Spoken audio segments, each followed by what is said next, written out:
DreAllDay.com. What's going on, everybody? Dre Baldwin, DreAllDay.com. This is a question. The question I'm addressing in this vid is a question I've been getting for years from different players. I've answered it different times in different ways. Actually, I've been answering it the same way for a long time. But I'm gonna make these videos so that when somebody looks this up, they can find it so that they got their answer, so I don't have to keep answering this question.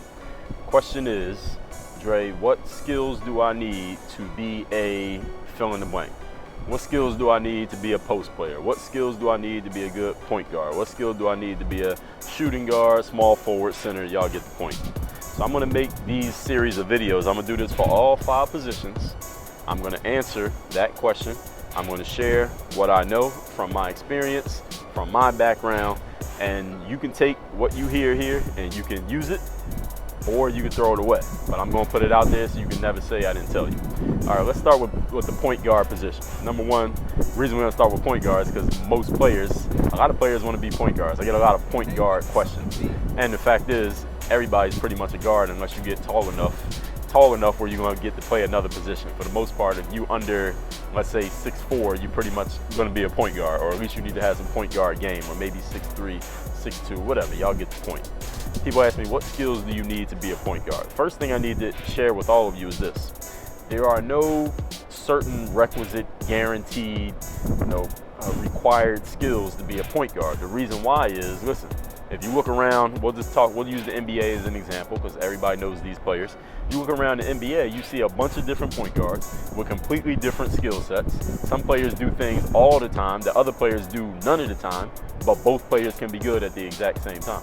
So there is no certain skill that you must have to be a point guard. The only thing I would say you probably need to be able to do pretty well to be a point guard is handle the ball. You need to be able to dribble the ball from one end of the floor to the other end of the floor with defense on you without turning the ball over. You need to be able to get your team into their offense, whatever the offense happens to be, and we're going to cover that. But first of all, let's just look at some point guards. You look at a guy like a healthy Derrick Rose or somebody like Russell Westbrook. What do those guys do? They're fast, they're explosive, they attack the rim, they can dunk on anybody. They're very athletic guys, and they use their athleticism, or at least when Derrick was healthy, like I said, use their athleticism to the fullest, and they exploit that to get success in the game. But at the same time, you can look around and see point guards who aren't explosive, at least not vertically explosive, and they're not blowing by anybody off the dribble, even in a full court situation, but they're also good players. You think of somebody like Steve Nash. Steve Nash was not a guy who was going to dunk on anybody. Even somebody like Magic Johnson, he might have dunked on some people because he was taller. He was 6'9" tall, but he wasn't super explosive. He wasn't just jumping out of the gym like Michael Jordan or Derrick Rose or Russell Westbrook or anything like that. Or somebody like John Stockton. He wasn't blowing by anybody. He wasn't dunking on anybody, but he was a very effective point guard who went to all-star games the same way Westbrook and Derrick Rose and Steve Nash went to all-star games. So being explosive is not necessarily something you have to be a point guard. But let's look at every skill. We'll just break down every skill. We'll talk about shooting. Do you have to be a superb shooter to be a point guard? Not necessarily. There are some point guards who are great shooters. Think of somebody, again, like John Stockton was a great shooter. Isaiah Thomas was a great shooter. Steve Nash was a great shooter, one of the best out there. But there are point guards out there now, and there are point guards today who are great shooters as well. But there are point guards out there now who aren't that great of a shooter. Derrick Rose is an okay shooter. Russell Westbrook is not a good shooter. He actually has one of the lowest percentages, 3-point percentages lifetime of damn near, it was a stat that they put out. Players who have played a minimum of X number of games and shot X number of threes. Russell Westbrook actually had the lowest percentage of any of them. I mean, in history of basketball, but Russell Westbrook's a pretty damn good player. Russell Westbrook's one of the top 5 players in the world right now in 2016 when I'm recording this video. So is shooting something that you have to be able to do to be a point guard? No, because we see a guy, Russell Westbrook, who isn't a great shooter. He's actually a bad shooter, but he's still a pretty damn good player. What else? Passing. You got to be able to get a lot of assists to be a point guard. Not necessarily. Think of someone like, for example, Derek Fisher. Derek Fisher was a point guard on the LA Lakers teams. They were running the triangle offense, and I can use Derek Fisher also as an example when it comes to ball handling. Derek Fisher was a solid ball handler, but Derek Fisher wasn't Kyrie Irving. He wasn't making nobody made a YouTube highlight of Derek Fisher ball handling moves. You had a guy like Allen Iverson who had great ball handling skills, but they had completely different offenses, and Iverson was really kind of playing shooting guard at that time. So you think about somebody like Derek Fisher. Derek Fisher didn't get a ton of assists. If he did get an assist, it's because he passed it to Kobe, and Kobe just made a move and scored just off his pass. Or he dumped it into Shaq, and Shaq went and scored on somebody in the paint. But Derek Fisher wasn't creating offense. He wasn't breaking down his defender off the bounce, getting into the paint, and then making some flashy pass that got somebody an open three. He wasn't doing that. Derek Fisher would bring the ball up the way the triangle offense was run. Both guards would come up parallel to each other. Derek Fisher would get across half court pretty much, and he would pass over here or he would pass over there. Or he'd pass into the high post and then he'd go move through the offense. The offense wasn't based on Derek Fisher doing all this creation. And here's the thing, it wasn't just because he was in the triangle offense, because when Derek Fisher played on teams that weren't running the triangle offense, he was still the same player. Derek Fisher was a guy who could get the ball up the floor. You do need that skill. That's the one skill that we've agreed so far is necessary. You got to be able to dribble the ball from point A to point B without turning it over, even if somebody's guarding you closely. You got to be able to do that. So he could get the ball up the floor, but then he would pass. And then what he would do was spot up and hit jump shots. That was his thing.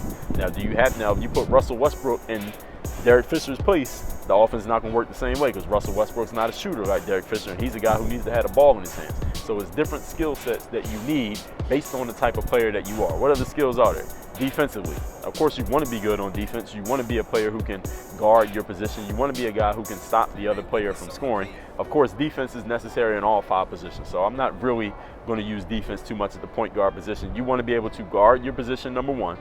And let me also throw this in there. If you can't guard somebody opposite your position, you can't play that position. Say that one more time. If you can't guard somebody who's playing the same position that you claim to be playing, then you are not that position.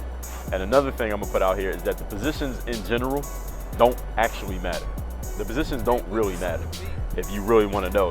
If I'm coaching a basketball team, for example, and a bunch of you players come into my gym, you all want to try out for the team and you want to play a certain position, understand this, I don't really care about your positions. All I want is my 5 best players on the floor who at least can work together and get us towards winning a game. Now, if you want to call yourself a shooting guard or a small forward or a center, I don't really care. All I care about is if you can play. Because if you call yourself a point guard and you can't play, you're still going to be on the bench. If you call yourself a center and you can't play, you're going to be on the bench. So the positions, I think Jalen Rose talked about this years ago. He said the positions were created so that someone who didn't understand the game could watch it and get a better understanding of what's happening. All right, that guy is this, that's why he's doing that. Or that person is this, that's why they're doing that. That was just for other people to have a better understanding of what was happening. It doesn't mean, this is very important, just because you call yourself a point guard does not mean you are supposed to do A, B, C, D, E, and F. Just because you call yourself a small forward doesn't mean you're the only one who's allowed to do these things. Or just because you call yourself a power forward doesn't mean you have to do this thing, and this thing. So that's why I'm making these videos, so y'all understand that the positions do not determine your game. I should have said this at the top of the video. Just because you call yourself a certain position does not mean you need to be able to do this skill and that skill and that skill. That's not the way the game of basketball works. And I just illustrated that by telling you, if you look at Steve Nash, you look at Chris Paul, you look at Derrick Rose, you look at Rajon Rondo, you look at Kyle Lowry, Kyrie Irving, Stephen Curry, Russell Westbrook, you put all those guys in a room, you got completely different sets of skills with each one of those players. Some of them are very quick on foot. They can move on their feet quickly. Some of them can jump really high. Some of them are great shooters. Some of them can post up. Some of them will dunk on you. Some of them are great spot up shooters. Some of them are great off the bounce shooters. Some of them are great at getting into the paint and creating passes for their teammates. Some of them never do anything like that. But guess what? All of them have been successful at least some points in their careers with different teams based on the system that team was running and based on what that team needed, their skill set fit. Understand this, that a player doesn't change his skill set just based on the team he's on. You look at a guy like Rondo, he's the same player no matter what team he's played on. And even if you play on the same franchise, that team can change year by year because the players around you change. When the players on the Celtics around Rondo changed, he just did more of what he was doing before.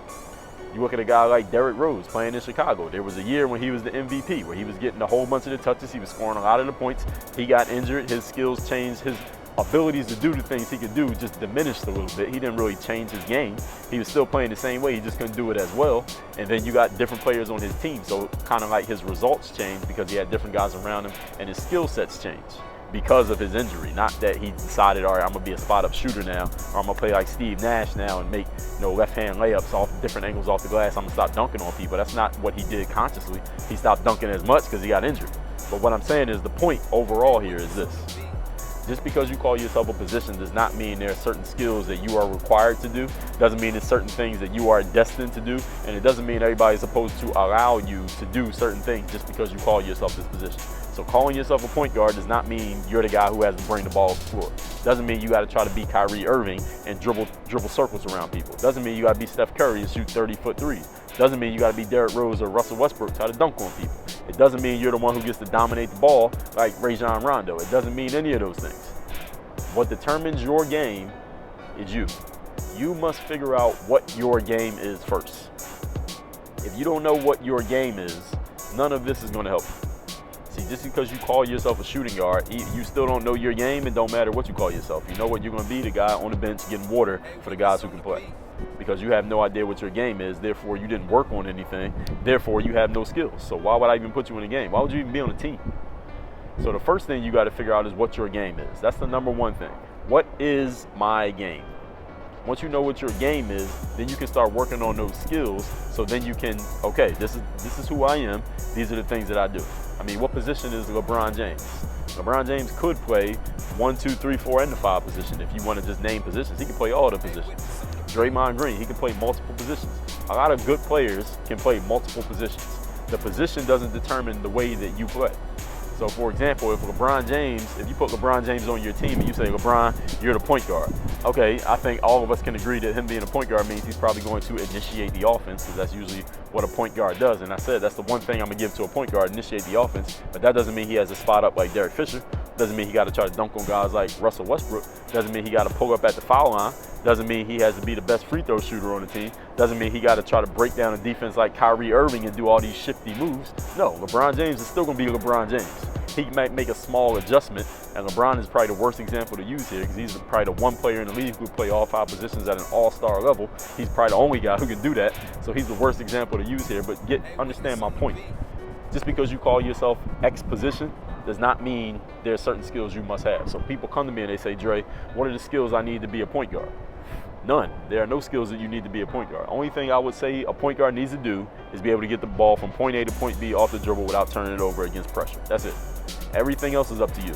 You want to be a spot-up shooter? You want to dunk on people? You want to be a guy who can break the defense down off the bounce? You want to be like Kyrie? You want to be Russell? You want to be Derrick Rose? You want to be Steve Nash, Isaiah Thomas, Damon Jones? Who do you want to be? Kyle Lowry?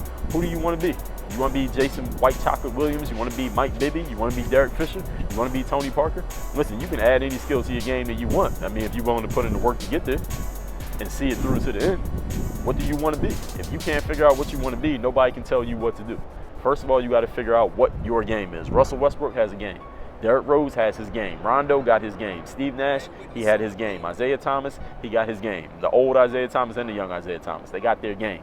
You got to figure out what your game is first before you can say, oh, this is my position. You want to be a shooter, you want to be a dunker, you want to be a defender, you want to be a passer, whatever it is you want to be, first of all, figure out your game. So as far as the point guard position, hopefully, this answers your question. If you have questions or comments, anything I didn't cover, I'm going to do all 5 positions, so you don't have to ask me to do all 5. I'm going to do all 5. Leave them down there in the comments. Work on your game. DreAllDay.com. Ever wonder what it would be like if you could be more confident on a more consistent basis? What about if you could just brush off the negativity of other people more easily so they didn't stumble you and slow you down? What if you could be more of a leader so that people fell under your influence and followed your direction and your communication? What if you could have more focus on the positive things that you want instead of looking at the negativity and letting that slow you down and put fear in your heart? And what if you could do all of this, tie it all in, and make it part of your normal day-to-day life for the rest of your life? Would there be any benefit to that? I think so, and I know you do too. Well, guess what? My new course is called Bulletproof Mindset, and it covers everything I just said and a whole lot more. It's an 8-week course. You can get all the details and get started right now at DreAllDay.com/bulletproof. Check it out, and I'll see you over there. Work on your game. If you're on Snapchat, hit me on the Snap. My Snap name is @Dre Baldwin. You already know how that works. And I got a podcast, if you didn't know. It is called Work on Your Game. It is an everyday podcast where I talk about getting yourself into the right mindset, that bulletproof mindset. Getting yourself seen, heard, known. Getting the exposure you want and making things happen in your life instead of waiting for things to happen to or for you. Subscribe to that podcast. We're on iTunes, SoundCloud, and Stitcher. Make sure you check it every single day. Make sure you're subscribed so you catch the heat. Work on your game. Dre Baldwin. I feel like Dre Baldwin. I feel like Dre Baldwin. I'm ballin'. I feel like Dre